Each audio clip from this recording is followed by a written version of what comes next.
Hello friends, welcome back to my channel. Summer వచ్చిందంటే ఇంకొక పనులు చేసుకుంటారు కదా, చింతపండు, కారం, పసుపు అన్నీ తీసుకుంటారు కదా. సో మమ్మీ కూడా సంతకి వెళ్ళి అన్నీ తీసుకొచ్చిందనమాట. శనివారం రోజు సంత. సో తీసుకొచ్చిన వెంటనే ఫస్ట్ ఎండబెట్టింది, ఎందుకంటే వాళ్ళు కొంచెం వాటర్ స్ప్రింకిల్ చేస్తారు కదా, కొంచెం ముద్దలు ముద్దలు ఉన్నది అన్నట్టు. సో ఒక 2 days ఏమో ఎండలో మంచిగా పెట్టింది అన్నట్టు, పొడి పొడి అయ్యే విధంగా ముద్దలు వాటర్ స్ప్రింకిల్ చేస్తారు, ఎందుకంటే బరువు ఎక్కువ రావాలని చెప్పేసి అట్లా చేస్తారు వాళ్ళు. సో ఇంకా నెక్స్ట్ డే ఒక 2 days తర్వాత ఇట్లా కుట్టాలన్నమాట. కట్టెతోటి కొడితే ఏమైతే దాంట్లో ఉన్న డస్ట్ కానీ కొంచెం వైట్ చెత్తలా ఉంటుంది అనమాట. అది మొత్తం రాలిపోతుంది. ఎండలో మంచి ఎండితేనే అది రాలుతుంది అన్నట్టు. ఇక్కడ ఇషిత కొట్టేసరికి మాకు అన్నయ్య కూడా వెళ్ళి కొడుతుండన్నట్టు. మేము ఇట్లా చదిరేలోపే వెళ్ళి కట్టె తీసుకొని వచ్చి కొడుతున్నాడు అన్నట్టు. అసలు మేమైతే షాక్ అయినాం. కన్నయ్య ఇప్పుడు మనం ఏ పని చేస్తే ఆ పని చేసే స్టేజ్లో ఉన్నాడు అన్నట్టు. అందుకే చూడండి, చింతపండు బయట పడితే సంచిలో వేస్తున్నాడు చూడండి, ఎంత క్యూట్గా. భలే అనిపించింది ఈ మూమెంట్.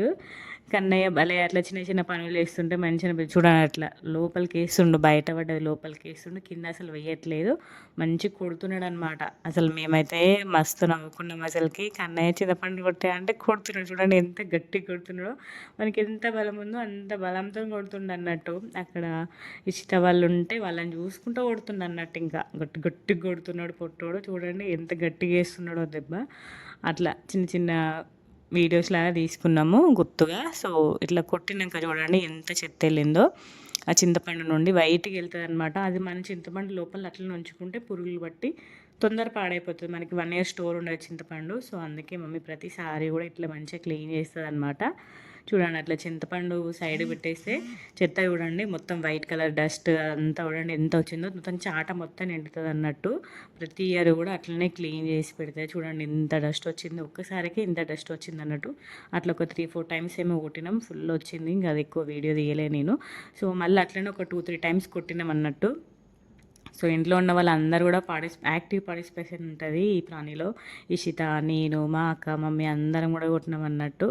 సో మేము కొట్టిన కొద్దీ మమ్మీ క్లీన్ చేస్తూ ఉంది. సో అట్లా కొట్టి ఇట్లా కొంచెం దులిపినట్టు వేసి మళ్ళీ దాన్ని ఒక 3-4 days మంచిగా ఎండబెట్టాలన్నమాట. పొడి పొడి అయ్యేంత వరకు ఎండబెట్టాలి.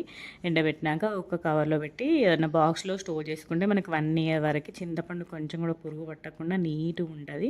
సో మీరు ఈ ప్రాసెస్ ఫాలో అవుతారా? మమ్మీ ప్రతి ఇయర్ కూడా ఇదే ప్రాసెస్ ఫాలో అవుతుంది.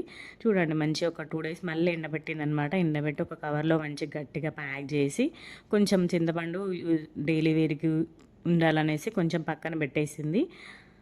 ఇదంతా కూడా స్టోర్ చేసుకోవడానికి అనమాట.